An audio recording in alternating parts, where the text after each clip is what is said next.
Hey, it's the Charlie Bazell Intel channel. Y'all like and y'all turn on the notifications, alright?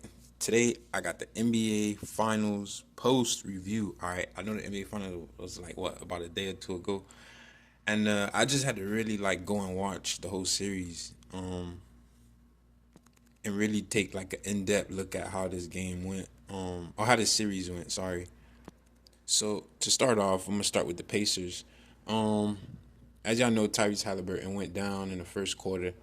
It looked like he was going to have a hot game. He got off to a good start, hit a couple of shots, but his leg just wasn't strong enough. I guess he just didn't get enough rest, and we seen what happened. Of course, it definitely changed the momentum of the game, but I honestly still thought OKC had this game. I think they just had to take the jitters off of a game 7, and I personally felt like they would have got this. However, we weren't able to get both teams healthy for this game 7. So I know there's people that may feel how they feel, but there's been injuries in the past. Still doesn't take away from OKC.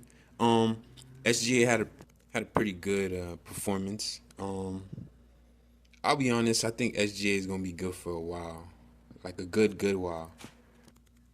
Of course, he wins MVP. I don't think nobody could argue that. But I felt like the Thunder won this game in the third quarter. After halftime, pretty much, I guess they shook off all of the injury trauma from Tyrese, and they just got focused. That third quarter, they forced turnovers that Indiana was making early in the series, but they were still able to bounce back. Just in this game, that did not happen. OKC just played a very stingy style defense. They always play good defense, but this was more centered around like a team style because they didn't have to focus in on Halliburton because he wasn't in. So really, it just came down to them having good communication amongst each other to slow Indiana down, which we saw. I think Williams and Chet played productive, meaning they played important. Chet had 18, Williams had 20, but when you look at how they're plus minus, Williams was 13, Holmgren was 10. That's not way over the top, but they were still effective. And I think OKC's gonna be all right, man. I think they're gonna be all right. Next year is a different game, meaning you're gonna have more teams that's at your neck now. Where the veterans is gonna be, we still don't know.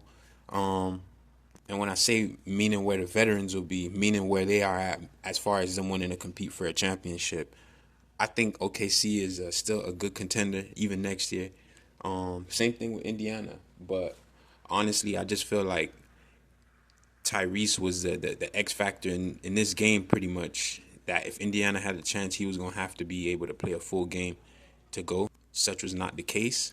As far as how I see them doing next year, I think they'll be like a 6-7 seed without Halliburton. I think they'll finish as a 6 or a 7 seed, or like a playing team without Halliburton. Halliburton, he brings a different dynamic that they can do, and I think if they got to miss majority of the season without him, they won't be able to do that effectively, which I feel could affect their whole identity as a team. And I think if he does come back, or if it comes down to crunch time, Indiana, as crunch time for next season, making the playoffs, I think Indiana got enough experience from this playoff run to at least win out a play-in game. That's how I see it. I don't see that changing over the summer. But let me know what y'all think in the comments. And I got a few trade videos that I got to make because it's a lot of movement going on with players. So y'all tap in.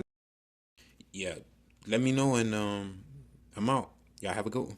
It's the Charlie Bazell Intel channel. I'm out.